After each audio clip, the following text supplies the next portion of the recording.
Bill here from DEADPIT Radio. And if you looked up campy, fun sci fi movies in the dictionary, this would be the one that would show up. 1991's The Guyver, a great science fiction film, great creature film.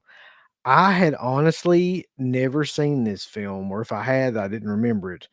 And I feel like I would remember it. But this is a great addition to my collection by one of my favorite companies out there today, and that is Unearthed Films. And this is under their Unearthed Classics.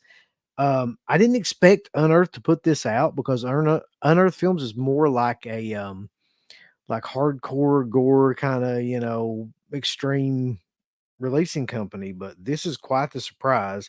And what a great addition that this is. So I'm going to talk about the film itself, and then I'm going to talk about this special edition 4K Ultra HD here in one sec. So the film itself, great little story, great little science fiction story about something called the Guyver, which is this kind of unique thing that's created. Um, and aliens created it. It's kind of a mechanical device that merges with a human body to create like this superhero cyborg.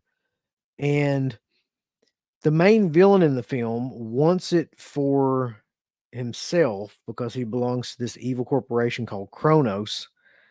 And in order to kind of become this super scion style kind of creature, he has to have this Guyver. Apparently holds like these mystical forces that are, unknown to this world.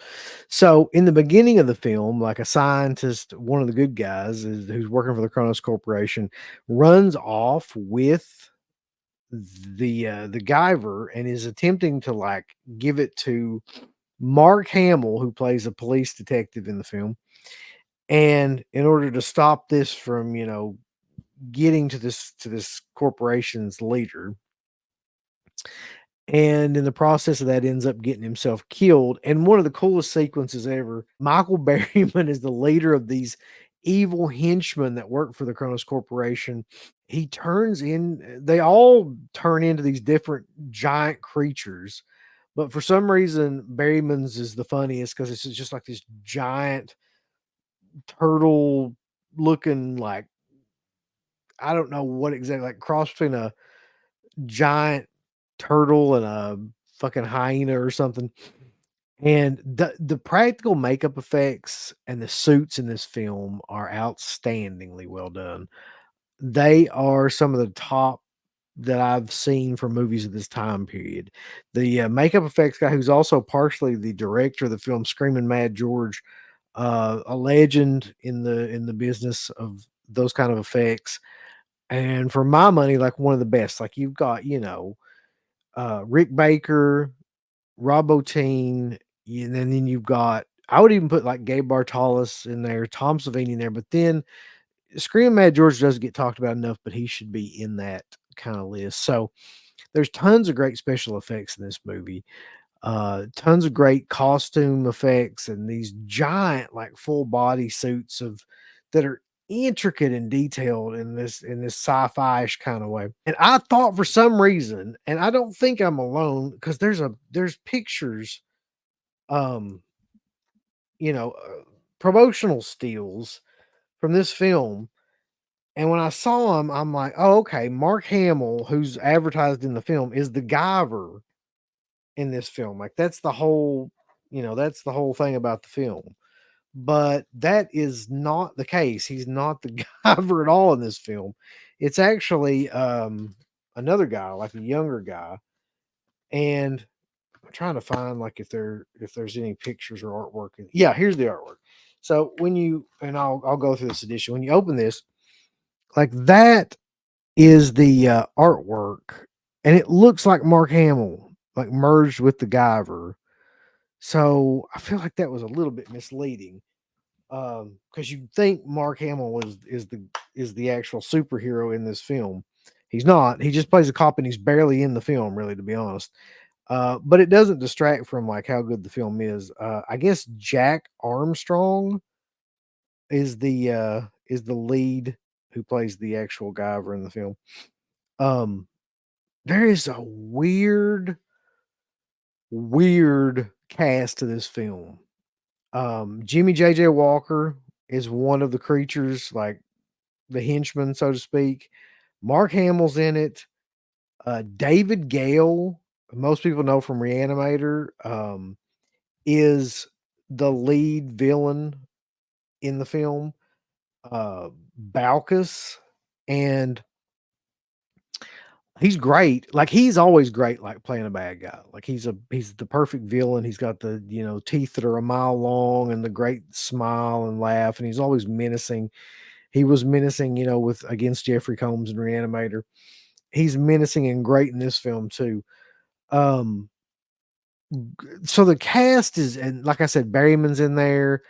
The cast is wild, and it's all over the place, but somehow or other it works because it's kind of like a goofy Teenage Mutant Ninja Turtles or something, but like a sci-fi-ish kind of version of that. So, like, you know how in Teenage Mutant Ninja Turtles 2, you had the two big like mutants that were going up against the turtles. It's kind of like those are the kind of costumes, except they're a little bit better done in this movie, to be honest. And there's a little bit of a backstory about like jujitsu and karate and stuff like that that the Guyver is trying to learn, or the kid that ends up being the Guyver is trying to learn.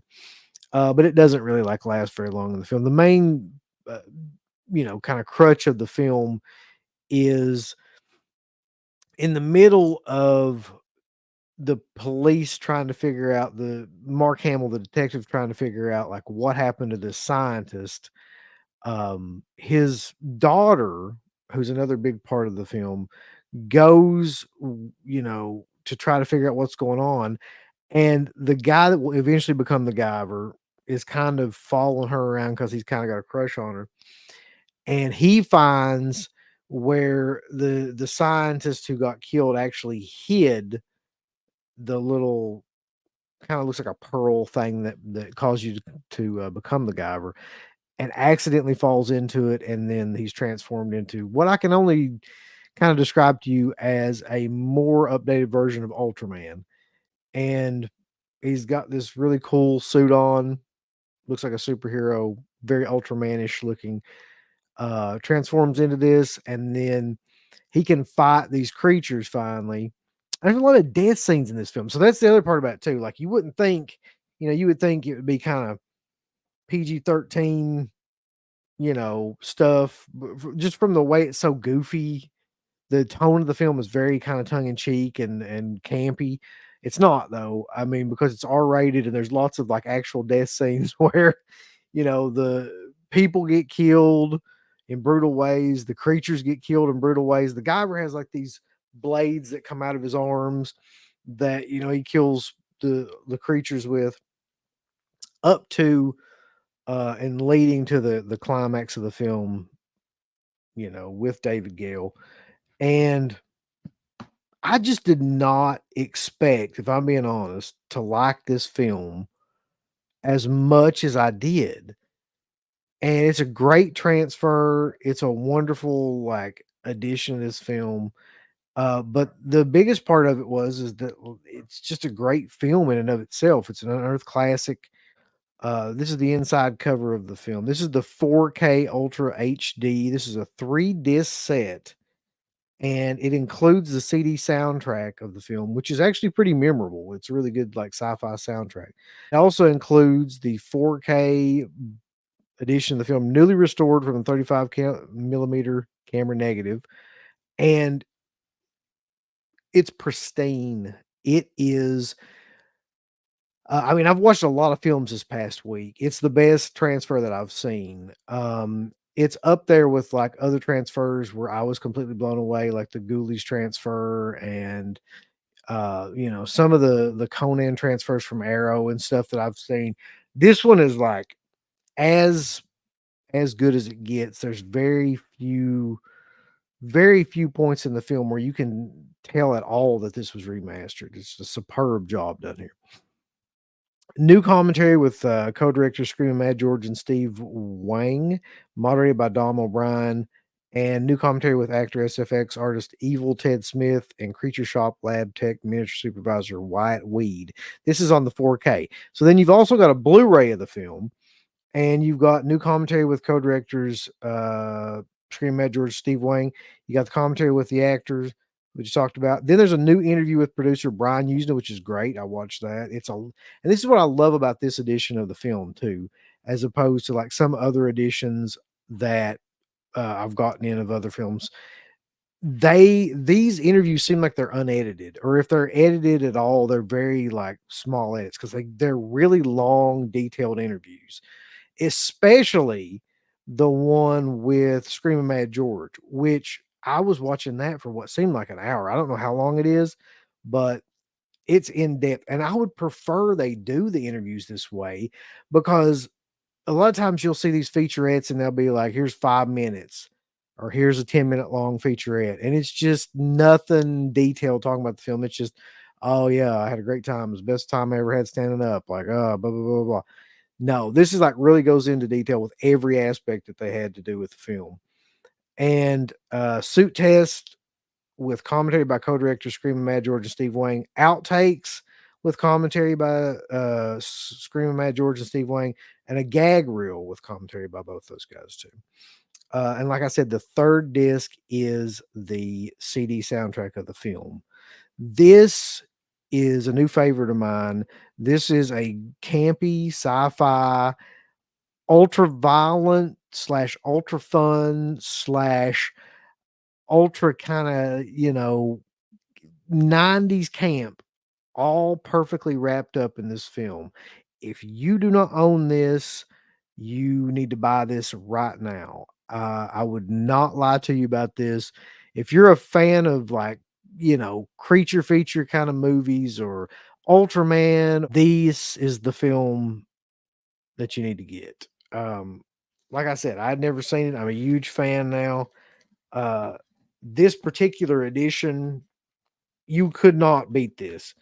It has the best transfer, the best packaging, all of this. If you look inside, you've got this killer book.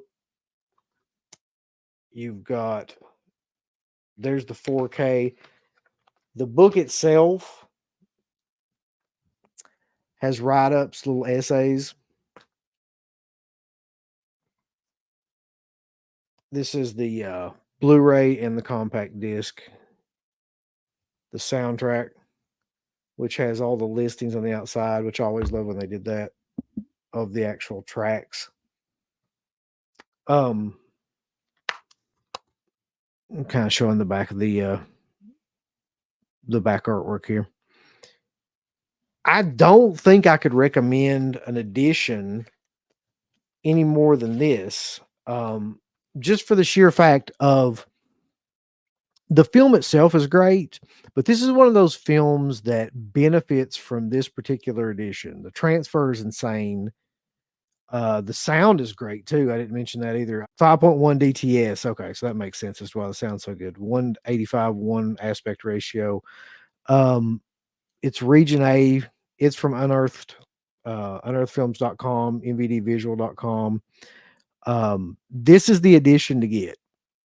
And if you have another edition of this, buy this edition anyway. If you don't have this movie, buy this right now. Horror fans will love this film. Sci-fi fans will love this film. Action fans will love this film. 90s fans will love this film. The Guyver is the film you need to see. I'm telling you right now. Take it from good old Uncle Bill over at deadpit.com and into the Dead Pit. Buy the Guyver. Be the Guyver. Enjoy the Guyver. I'm out. Give us the thumbs up. Up you butt. Like, subscribe. And if you subscribe, here's something else you can do. Once you subscribe, you can click the bell notification, right? And it'll notify you anytime that Dead Pit puts up new shit. Or don't. I really don't give a fuck. I want you to. I want you to. I don't care. Let's keep our community growing here on YouTube. I don't like it. I don't want you to do nothing. Listen, they need to do that. No, don't you dare touch it. Thumbs up. Subscribe. Click that bell. There's all kinds of wonderful shirts over at shop.deadpit.com. Simply the best horror shirts. On TeePublic, there are others, but they all suck. You can get some Dead Pit Radio shirts. You can get Last Out on the Left. The Hills Have Eyes. Texas Chainsaw. Oh, wait, you can't say Texas Chainsaw. All kinds of shirts, folks. You're gonna love them. Shop.deadpit.com. Thank you to all of our supporters on Patreon. DeadPit on Patreon.com is the only place to check out a complete archive of the old Dead Pit radio shows all the way back from 2005 on, in addition to the midweek shows, fan commentaries, exclusive podcasts, and much more. Dead Pit on Patreon.com if you're interested. Tiers start at only $1. We ain't